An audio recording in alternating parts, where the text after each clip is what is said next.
ನಾವು ಕನ್ನಡಿಗರಲ್ಲವೋ, ವಿಶಾಲ ಹೃದಯದವರು. ಕನ್ನಡ ಚಿತ್ರಗಳಿಗಿಂತ ಬೇರೆ ಭಾಷೆ ಚಿತ್ರವನ್ನೇ ಜಾಸ್ತಿ ನೋಡ್ತೇವೆ ಅಂತ ಹೇಳ್ಕೊಂಡು ನಾವು ಪ್ರೀಮಿಯರ್ ಶೋಗೆ ಹೋಗಿದ್ದು movie ದುರಂದರ್ part 2 the revenge. ಹೇಗಿದೆಯಪ್ಪ ದುರಂದರ್?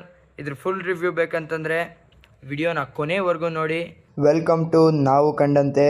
19th March ಈ ಡೇಟ್ ನೋಡಿದ್ರೆ ಸಾಕು ಹೊಟ್ಟೆ ಎಲ್ಲ ಉರಿಯುತ್ತೆ. ಯಾಕೆ ಅಂದ್ರೆ ನಮ್ ಟಾಕ್ಸಿಕ್ ಬರ್ಬೇಕಿತ್ತು, ಬಟ್ ಪೋಸ್ಟ್ಪೋನ್ ಆಗೋಯ್ತು ವಾರ್ ಸಿಚುಯೇಷನ್ಸ್ ಇಂದ. ಇದರಿಂದ solo PAN India movie release ಆಗಿದ್ದು ದುರಂದರ್ ದ ರಿವೆಂಜ್. ಈ ಮೂವಿ ಆದಿತ್ಯ ಧರ್ ಅವರು ಡೈರೆಕ್ಟ್ ಮಾಡಿರೋ 3ನೇ ಮೂವಿ, ದುರಂದರ್ ಪಾರ್ಟ್ 1 ನ ಸೀಕ್ವೆಲ್. ಈ ಮೂವಿ ಲೀಡ್ ಕ್ಯಾರೆಕ್ಟರ್ ಬಂದು ರಣವೀರ್ ಸಿಂಗ್ ಅಲಿಯಾಸ್ ಜಸ್ಕ್ರೀತ್ ಸಿಂಗ್ ಅಲಿಯಾಸ್ ಹಮ್ಜಾ ಅಲಿ. ಈ ಮೂವಿ ಒನ್ಲೈನ್ ಕತೆ ಹೇಳ್ಬೇಕು ಅಂದ್ರೆ ಇದು ಪಾರ್ಟ್ 1 ನ ಕಂಟಿನ್ಯೂಯೇಷನ್. ಈ ಮೂವಿಲಿ ಹಮ್ಜಾ ಅಲಿ ಬ್ಯಾಕ್ ಸ್ಟೋರಿ ಹೇಳ್ತಾರೆ. ಜಸ್ಕ್ರೀತ್ ಸಿಂಗ್ ಅಂತ ಅವ್ನು ಪಂಜಾಬ್ ಇಂದ ಏನ್ ಮಾಡ್ತಾನೆ, ಅಲ್ಲಿ ಹೇಗಿರ್ತಾನೆ, ಏನಕ್ಕೆ ಅವನು ಟೆರರಿಸ್ಟ್ ಆಗ್ತಾನೆ, ಏನಕ್ಕೆ ಇಲ್ಲಿಗೆ ಬರ್ತಾನೆ ಆರ್ಮಿಯಿಂದ ಅನ್ನೋ ಒಂದು ಬ್ಯಾಕ್ ಸ್ಟೋರಿ ಗೊತ್ತಾಗುತ್ತೆ. ಮತ್ತೆ ಇಂಡಿಯಾಗೆ ಯಾರ್ಯಾರು ಏನೇನು ತೊಂದರೆ ಕೊಟ್ಟಿರ್ತಾರೋ ಅವ್ರಿಗೆಲ್ಲ ಹೇಗೆ ರಿವೆಂಜ್ ತಗೊಂತಾನೆ ಅನ್ನೋದು ಈ ಮೂವಿ ಮೇನ್ ಪ್ಲಾಟ್. ಈ ಮೂವಿ ಪಾಸಿಟಿವ್ಸ್ ಬಂದು ಇದು ನಮಗೆ ಗೊತ್ತಿರೋ ಕತೆ. ಪಾರ್ಟ್ 1 ನಾವು ನೋಡಿರೋದ್ರಿಂದ ಪಾರ್ಟ್ 2 ನಮಗೆ ಈಸಿಯಾಗಿ ಕನೆಕ್ಟ್ ಆಗುತ್ತೆ.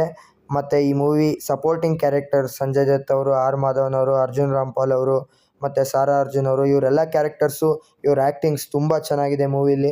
ಅನ್ವಾಂಟೆಡ್ ಸೀನ್ಸ್, ಅನ್ವಾಂಟೆಡ್ ಕ್ಯಾರೆಕ್ಟರ್ಸ್ ಅಂತ ಯಾವುದೂ ಹೊಸದಾಗಿ ಇಂಟ್ರೊಡ್ಯೂಸ್ ಮಾಡಿಲ್ಲ. ಯಾವ್ದು ಬೇಕೋ ಮೂವಿಗೆ ಅಷ್ಟು ಮಾತ್ರ ತೊಗೊಂಬಂದಿದ್ದಾರೆ. ಪಾರ್ಟ್ 1 ಹೇಗೆ ನಿಮಗೆ ಬೋರ್ ಹೊಡಿಯಲ್ವೋ, ಲ್ಯಾಗ್ ಅನ್ಸಲ್ವೋ, ಈ ಮೂವಿನೂ ಹಾಗೆ ಮೇಂಟೈನ್ ಆಗಿದೆ. ಪಾರ್ಟ್ 1 ಹೈಲೈಟ್ ಬಂದ್ಬಿಟ್ಟು ಅಕ್ಷಯ್ ಖನ್ನಾ ಆಗಿದ್ರೆ, ಪಾರ್ಟ್ 2 ಹೈಲೈಟ್ ಬಂದ್ಬಿಟ್ಟು ಅರ್ಜುನ್ ರಾಮ್ಪಾಲ್. ಈ ಮೂವಿ ಸ್ಕ್ರೀನ್ ಪ್ಲೇ ಮತ್ತು ಡೈರೆಕ್ಷನ್ ಚೆನ್ನಾಗಿದೆ. ಆಮೇಲೆ ಎಡ್ಜ್ ಆಫ್ ದಿ ಸೀಟ್ ಅಲ್ಲೇ ಇಟ್ಕೊಂಡಿರುತ್ತೆ ನಿಮ್ಮನ್ನ. ಪಾರ್ಟ್ 1 ನಲ್ಲಿ ಎಷ್ಟು ಕ್ಯಾರೆಕ್ಟರ್ಸ್ ಬರುತ್ತೆ, ಎಲ್ಲಾ ಕ್ಯಾರೆಕ್ಟರ್ಸ್ಗೂ ಕ್ಲೀನ್ ಆಗಿ ಫಿನಿಶಿಂಗ್ ಕೊಟ್ಟಿದ್ದಾರೆ, ಒಂದು ಲಾಜಿಕ್ ಕೊಟ್ಟಿದ್ದಾರೆ. ಈ movie based on true story ಅನ್ನೋದನ್ನ ಈ ಮೂವಿಲಿ ಫುಲ್ ಆಗಿ ಯೂಸ್ ಮಾಡಿದ್ದಾರೆ. ರಿಯಲ್ ಆಗಿ ನಾವು ನೋಡಿರೋ ಕೇಳಿರೋ ನ್ಯೂಸ್ಗಳನ್ನ ಹಾಗೆ ಈ ಮೂವಿಲಿ ಕಂಟೆಂಟ್ ಆಗಿ ಯೂಸ್ ಮಾಡಿದ್ದಾರೆ, which helps the movie to be more catchy. Negatives ಬಗ್ಗೆ ಮಾತಾಡೋಣ ಅಂದ್ರೆ ಈ ಮೂವಿಲಿ ಆ ತರ ನೆಗೆಟಿವ್ಸ್ ಏನು ಜಾಸ್ತಿ ಇಲ್ಲ. ಬಟ್ ಆದ್ರೂ ಏನು ಅಂದ್ರೆ ನಿಮಗೆ ಫಸ್ಟ್ ಪಾರ್ಟ್ ಅಲ್ಲಿ ನಿಮ್ಗೆ ಮ್ಯೂಸಿಕ್ ಚೆನ್ನಾಗಿ ಕ್ಯಾಚಿ ಆಗಿದೆ. ಅಲ್ಲಲ್ಲಿ ಒಳ್ಳೊಳ್ಳೆ ಸಾಂಗ್ಸ್ ಬರುತ್ತೆ, ನಿಮ್ಗೆ ಸಾಂಗ್ಸ್ ಟ್ಯೂನ್ ಆಗುತ್ತೆ. ಈ ಮೂವಿಲಿ ನಿಮ್ಗೆ ಸಾಂಗ್ಸ್ ಯಾವ್ದು ಆತರ ತಲೆಯಲ್ಲಿ ಉಳಿಯಂತ ಸಾಂಗ್ಸ್ ಇಲ್ಲ.